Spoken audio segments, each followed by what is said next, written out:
जय हिंद दोस्तों, रवि कुल करियर पॉइंट में आप सभी का बहुत बहुत स्वागत है। दोस्तों आज हम बात करने वाले हैं वर्णमाला के अगले टॉपिक के बारे में, यानी कि इससे पहले हमने जाना सबसे पहली वीडियो में बेसिक स्ट्रक्चर से इसको कैसे याद कर सकते हैं, फिर हमने जाना स्वरों की संख्या कितनी होती है, फिर हमने अगली वीडियो जो बनाई हुई थी उसकी स्वर की परिभाषा और व्यंजनों की परिभाषा बनाई थी। अब जो हम बात करने वाले हैं यानी कि अल्पप्राण, महाप्राण, अघोष, सघोष, और यानी कि जो जिसमें आपको मात्राओं में बड़ी ज्यादा प्रॉब्लम होती है कि अनुस्वार किसको कहते हैं, चंद्रबिंदु किसको कहते हैं, तो आज हम उसी पर बात करने वाले। चलिए वीडियो को स्टार्ट कर लेते हैं। प्राणवायु या उच्चारण प्रयत्न के आधार पर व्यंजन के भेद। देखिए अब यहां पर हमने पहले पढ़े थे व्यंजन के कितने भेद होते हैं, तो व्यंजन के आपने बताए थे सर 3 होते हैं। कौन कौन से? स्पर्श व्यंजन, ऊष् व्यंजन और अंतास्थ व्यंजन। लेकिन अब यहां पर बात चल रही प्राणवायु या उच्चारण प्रयत्न के आधार पर, तो आप बोलोगे सर उसके आधार पर होते हैं 2। कौन कौन से? अल्पप्राण और महाप्राण। अब इसकी परिभाषा देख लेते हैं। जिन व्यंजनों वर्णों के उच्चारण में श्वास अल्प मात्रा से निकले, क्या निकले? श्वास जो भी अब हम उच्चारण करेंगे अल्प मात्रा का मतलब कम से कम निकले, तो उसको हम क्या कहते हैं? अल्पप्राण कहते हैं। अब अल्पप्राण को हम अल्पप्राण यानी कि प्रत्येक वर्ग का पहला, तीसरा और पांचवा वर्ण होता है। अब सर ये पहला, तीसरा, पांचवा वर्ण क्या होता है, तो चलिए इस पर बात कर लेते हैं। अगर आप लोगों ने छोटा बड़ा पढ़े हैं तो जो आप का वाली लाइन पढ़ते हो, क ख ग घ इंगा चा चा जा झा इया, तो इसमें जो का वाली लाइन आई ना, क ख ग घ और इंगा, तो यहां देखिए पहला, तीसरा और पांचवा कौन सा वर्ण? पहला, तीसरा, पांचवा। तो पहला वर्ण कौन सा? ये है, तीसरा ये और पांचवा है। ये नंबर आप फाइंड करने के लिए है, इसलिए इसको शॉर्ट फॉर्म में बोला गया है। पहला, तीसरा, पांचवा 135 भी बोल सकते हो। का, ग और इंगा ये क्या है? अल्पप्राण में गिने जाएंगे। ऐसे ही आप चा वाली लाइन में आओगे, टावा में आओगे, ता में आओगे, तो ये जो वर्ग है उन्हीं वर्ग को छाड़ने के लिए क्या दिया है? पहला, तीसरा और पांचवा वर्ण होते हैं। आगे देखते हैं इनकी कुल संख्या कितनी होती, तो इनकी कुल संख्या होती है 20। आपके एग्जाम में आया हुआ क्वेश्चन है कि अल्पप्राण की कुल संख्या कितनी है, तो आप बोलोगे सर 20 होती है। देख लेते हैं कौन कौन से। देखिए अभी आपने देखा का, गा, इंगा, ठीक है, ये वर्ग चल रहा है। चा, जा, इया, टा, डा, अणा, ता, दा, ना, पा, बा, मा, ये तो आपके हो गए यानी कि वर्ग वाले। अब इसके बाद हम आगे चले तो ये कौन से हैं? या, रा, लावा, 4 और काउंट हो जाते हैं, तो कुल मिलाकर के कितने हो गए आपके? 20 हो गए। या, रा, लावा को आप क्या बोलते हो? पहले पढ़ा था अंतास्थ व्यंजन। अंतास्थ व्यंजनों की संख्या कितनी होती है? 4। नेक्स्ट है महाप्राण। जिन व्यंजनों वर्णों के उच्चारण में श्वास क्या होती है, यानी श्वास का मतलब सांस अधिक मात्रा में निकले, उसको हम क्या कहते हैं? महाप्राण कहते हैं। अब महाप्राण की कुल संख्या कितनी होती है? आप बोलोगे सर 15 होती है। और यह क्या हो? प्रत्येक वर्ग का कौन सा नंबर? दूसरा और चौथा। अभी तक आपने पढ़ा पहला, तीसरा, पांचवा अल्पप्राण, 2 और 4 महाप्राण। यानी कि अब आप जो कागा, काखा, गाघा, इंगा बोलोगे तो क्या होगा? का वाली लाइन पूरी पढ़ी यानी कि खा और क्या होगा? घा। ये इनका कौन सा नंबर आता है? दूसरा और चौथा। तो ये तो क्या होगी? पहचान वाली बात हो गई। जब भी एग्जाम में आए तो आपको याद रखना होगा अल्पप्राण की संख्या कितनी? 1, 3, 5। महाप्राण की 2 और 4। 1, 3 और 5 किसकी? अल्पप्राण की। यानी कि विषम किसकी है? अल्पप्राण की। और सम किसकी है? महाप्राण की। अब हम आते हैं कुल संख्या इसकी कितनी है? आपने देखा 15 होती है। कौन कौन से होते हैं उसको देख लेते हैं। खा, घा, छा और झा से झंडा, ठठेरा वाला और ढा से ढक्कन, था, धा, फा, भा, ढ, और ये क्या होते हैं? चारों के चारों ऊष्म व्यंजन जो आपने पहले पढ़े हैं। तो इनको अगर हम काउंट करेंगे तो कुल कितने हो जाएंगे? आप बोलोगे सर 15 हो जाएंगे। अब हम आगे बढ़ते हैं। स्वर, घोषत्व, तंत्री के आधार पर व्यंजनों का वर्गीकरण। किसके आधार पर? स्वर या घोषत्व, ठीक है, या तंत्री के आधार पर। जैसे कि हमारा जो हम जैसे उच्चारण करते हैं क्या होता है? कंपन होना स्टार्ट होगा, तो उसके आधार पर क्या है? ये स्वर व्यंजन के भेद हैं आपके। कितने होते हैं सर? 2 होते हैं, अघोष और सघोष। सघोष को ही क्या बोलते हो आप? घोष बोलते हो। तो दोनों शब्दों को क्या रखना होगा? आपको याद रखना पड़ेगा। स्वर तंत्रियों में कंपन नहीं होता। क्या नहीं होता? अघोष वाले में स्वर तंत्रियों में बिल्कुल भी कंपन नहीं होता है। और इनकी कुल संख्या कितनी होती है? 13। प्रत्येक वर्ग का कौन सा नंबर होता है? पहला व दूसरा वर्ण होता है। प्रत्येक वर्ग का कौन सा?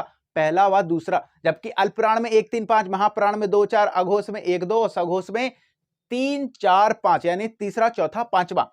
अब इनके नंबर देख लेते हैं सघोष के। काखा, चाछा, टाठा, ताथा, पाफा और सा, देखिए पूरा उसमें व्यंजन नहीं आया है, हा हटा हुआ है, क्या है, हा हटा हुआ है। अब आप इनका उच्चारण करके देख लो, तो उच्चारण करने पर आपको मिलेगा कि इनकी तंत्रियों में क्या नहीं होगा, कंपन नहीं होगा। बोलिए का खा, का खा, लेकिन आप जब गा बोलोगे, ग घ इंगा, तो आपकी ये जो तंत्री है ना, इधर पे कंपन होना स्टार्ट हो जाएगा। आप बोलकर देख सकते हो। आगे आए, घोष या सघोष, स्वर तंत्रियों में क्या होगा, कंपन होना स्टार्ट हो जाएगा। इनकी संख्या इसका विपरीत कर दीजिए, 13 का उल्टा 31, यानी 31 हो गए। प्रत्येक वर्ग का कौन सा, तीसरा, चौथा और पांचवा वर्ड क्या होते हैं, घोष या सघोष होते हैं। सभी स्वर कितने, देखिए एक तो क्या होते, सभी स्वर हो गए काउंट, छोटा आ से लेकर के अव तक, छोटा आ से अव तक क्या हो गए, सभी स्वर हो गए। किस में आएंगे, घोष या सघोष में आएंगे। गा घा इंगा, जा झा इया, डा ढ अणा, दा धा ना, बा भा मा और यारा लावा हा, यानी हा इसमें नहीं आया था, लेकिन हा किस में आएगा, घोष या सघोष में आएगा। तो फ्रेंड्स ये थे आपके क्या, अल्पप्राण, महाप्राण, अघोष और सघोष। अब आप एक नजर में देखिए, एक नजर में इधर डालिए। अगर हम अघोष अल्पप्राण की बात करेंगे, अल्प में नंबर होता है 1, 3 और 5, ठीक है फ्रेंड। महाप्राण का नंबर होता है, आप बोलोगे सर 2 और 4, ठीक है, 2 और 4। अघोष का नंबर, अघोष अघोष अघोष, अघोष का नंबर होता है 1 व 2, सघोष या घोष का नंबर होता है 3, 4, 5। इतनी सी बात क्लियर। अब देखो इसको याद कैसे करें सर, देखिए अल्प प्राण, महाप्राण, आप ऐसे भी याद कर सकते हो, सम और विषम। सम क्या होते हैं, आप बोलोगे महाप्राण, और विषम क्या है, अल्प प्राण। एक तो ये बात हो गई। दूसरा, इसको याद कैसे करें, देखिए छोटा किस नंबर पर आता है, नंबर 1 पर ही स्टार्ट होता है ना, छोटा 1, बड़ा 2 पर आ गया। तो ऐसे देखिए, छोटा ए पर है, 1 पर आता है, तो 1 से ही तो स्टार्ट हो रहे हैं, ये हो रहा है कि नहीं हो रहा है। तो 1, 3, 5, महाप्राण 2, 4। ऐसे ही अघोष में आए, अघोष का नंबर यानी कि आ किस नंबर पर आ रहा है, 1 नंबर पर, तो 1 नंबर से तो ये भी स्टार्ट हुआ, तो 1 और 1 से ये स्टार्ट हो गया। तो आप इसको ऐसे भी याद रख सकते हो, वरना आपको डायरेक्ट क्या रखने, नंबर याद रखने। अल्पप्राण के 1, 3, 5, रिपीट करिए, महाप्राण 2, 4, अघोष 1, 2, सघोष 3, 4, 5। प्रत्येक वर्ग का 3, 4, 5 नंबर क्या होगा, सघोष होगा या घोष होगा। अब देखिए इनकी कुल संख्या को काउंट याद रखने की जरूरत आपको बहुत है। अल्पप्राण के कितनी कुल संख्या है, आप बोलोगे 20, महाप्राण में कितनी है 15, अघोष में कितनी होती है 13, अघोष का ही उल्टा कर दीजिए तो क्या हो गया सघोष में कितनी होती है, आप बोलोगे 31।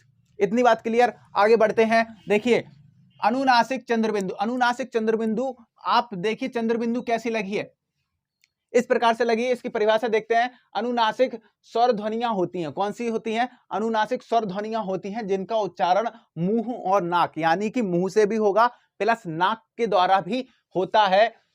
तब क्या करते हैं, हम इनका उच्चारण कर पाते हैं। इनका प्रयोग, इसका प्रयोग किसमें होता है, तद्भव, तद्भव का मतलब समझते हो, तद्भव का मतलब होता है हिंदी में हम इसका प्रयोग करते हैं। जबकि अनुस्वार का प्रयोग हम किस में करते हैं, तत्सम में प्रयोग करते हैं। तो ये बात आप लोग ध्यान रखना। देखिए मुंह, मुंह, देखिए आंख, आंख, चांद, तो आपकी नाक प्लस मुंह दोनों का ही कंबाइंड होगा, तब जाकर के आप इनका उच्चारण कर पाते हो। अनुस्वार चिन्ह आ गए, इनके उच्चारण में नाक से अधिक हवा, क्या हो, इनके उच्चारण में नाक से तो अधिक हवा निकलती है, लेकिन मुंह से क्या होता है, कम निकलती है। देखिए अंग, अंग, अंग, हंस, हंस, तो क्या होगा, मुंह से कम निकलेगी लेकिन नाक से अधिकांशता हवा निकलती है। इसका प्रयोग कहां करते हैं, तत्सम में। आपको तत्सम तद्भव याद रखने की चीज बिल्कुल देखिए कैसे, अगर मान के चलिए तत्सम या तद्भव शब्द आ गया पहचानने के लिए, तो कैसे पहचाने, चंद्रबिंदु और अनुस्वार से। अनुस्वार क्या है, आप बोलोगे सर तत्सम है, और चंद्रबिंदु क्या है, आप बोलोगे तद्भव है। तद्भव का मतलब हिंदी होता है, तत्सम का मतलब होता है संस्कृत, संस्कृत से उत्पन्न होने वाले शब्द। क्लियर। अब जब आगे पढ़ेंगे तत्सम तद्भव तो हम उसमें भी बताएंगे।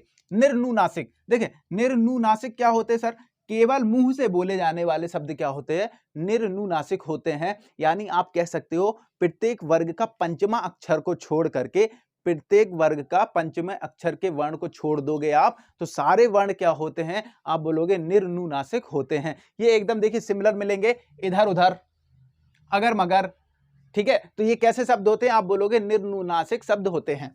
नेक्स्ट है विसर्ग, इसका उच्चारण कैसे होता है, हा, कैसे, हा की तरह होता है। कैसे होता है, हा की तरह। आप बोलिए अतः, आप बोलिए अतः, जब अतः बोलोगे हा का साउंड सुनाई देगा आपको। प्रातः, अंतः, क्या हो रहा है, ये जो हा का लास्ट में साउंड सुनाई दे रहा है इसी को तो आप विसर्ग बोलते हो। और इसका चिन्ह कैसा होता है, यानी बगल में अहा बगल की बोलते हो ना, दो बिंदी, ये वो वाला होता है। नेक्स्ट है, और इसका हाँ एक और ये पॉइंट है, विसर्ग का प्रयोग स्वर के बाद किया जाता है और इनका प्रयोग प्रायः कहां होता है, तत्सम तत्सम यानी कि संस्कृत में इनका प्रयोग किया जाता है। लास्ट है, वर्गों वर्णों का उच्चारण क्रम, यानी वर्णों का उच्चारण कैसे कैसे होता है। सबसे पहले देखिए पूरा अपना गला, यानी सबसे पहले क्या आ गया, कंठ, कंठ के बाद तालु, तालु के बाद मूर्धा, मूर्धा के बाद दंत, दंत के बाद ओष्ठ। अब सर मूर्धा किसको कहते हैं, तालु। देखिए जब भी आप टिकिया वगैरह कुछ भी कड़क चीज खाते हो तो कहते नहीं हमारा तलवा छिल गया, तो तलवा का मतलब तालु, ऊपर का हिस्सा छिल गया है आपका। उसके बाद जो नेक्स्ट है मूर्धा, मूर्धा यानी कि ऊपर छिलकर झटके से नीचे गिर जाए उसको आप बोलते हो मूर्धा। दंत यानी कि दांतों की बात चल रही है, ओष्ठ यानी कि होंठ की हमारे बात चल रही है। अब इनमें कौन कौन से वर्ण आते हैं और आपको यही क्रम याद रखना है, कंठ तालु मूर्धा दंत ओष्ठ, कंठ तालु मूर्धा दंत ओष्ठ, ऐसे आपको याद रखना पड़ेगा क्योंकि एग्जाम में आ सकता है कंठ के बाद लगा दिया उन्होंने मूर्धा, मूर्धा के बाद लगा दिया दंत ओष्ठ, तो ये गलत हो जाएगा। आपको एक सीक्वेंस में पूरा ए जैसे 1 2 3 4 याद करते हो, 2 दूनी 4 2 3 6 ऐसे याद करते हो, इसीलिए इसको भी कैसा एक क्रम से याद आपको रखना पड़ेगा। कंठ, कंठ में कौन कौन से वर्ड आते हैं, आप बोलिए। कंठ, गले में हाथ रखिए, अ अ अ अ, कहां पर आपका वाइब्रेट यानी कि कहां पर आपका प्रेशर लगा, आपने कहा सर ये तो कंठ में लग रहा है। उसके बाद का वर्ग पर आ गए, क ख ग घ इंगा, क ख ग घ इंगा, कहां आया, कहां आया। आप मुंह खोल के रखो और आप आराम से उच्चारण कीजिए, क ख ग घ इंगा, हो गया, ठीक है सर हो गया। ह, ह, हा जैसे ही आपने उच्चारण किया, हा भी कहां से उत्पन्न हो रहा है, कंठ से। प्रातः, विसर्ग आ गया, प्रातः, हा में क्या हुआ, कंठ में ज्यादा प्रेशर लगा। तालु पर आ गए, छोटी बड़ी, जैसे आप छोटी बड़ी बोलोगे तो छोटी बड़ी बोलने पर आपकी जीभ कहां छिलेगी, तालु पर टच हो जाएगी। आप पूरी चा वाली यानी कि चा वर्ग को पढ़ोगे, च छ ज झ च छ ज झ इया, च छ ज झ इया, जैसे ही आपने इन वाली लाइन को पढ़ा, बोलने पर आपने पाया कि यह कहां से उच्चारण हो रहा है, आपने कहा सर तालु में हमारी जीभ टच बार बार हो रही है। उसके बाद या सा और ज्ञा, या सा और ज्ञा, और ज्ञा क्या है, ये तालु से उसका उच्चारण होता है, यानी तालु में हमारी क्या होती है, जीभ टच हो जाती है। अब इसमें शा कौन सा आया, ये शीटी वाला, बोलिए सलजम, सलजम। जब आप सलजम बोलोगे तो सलजम बोलने पर पाओगे कि हमारी जीभ कहां टच हो रही है, तालु पर।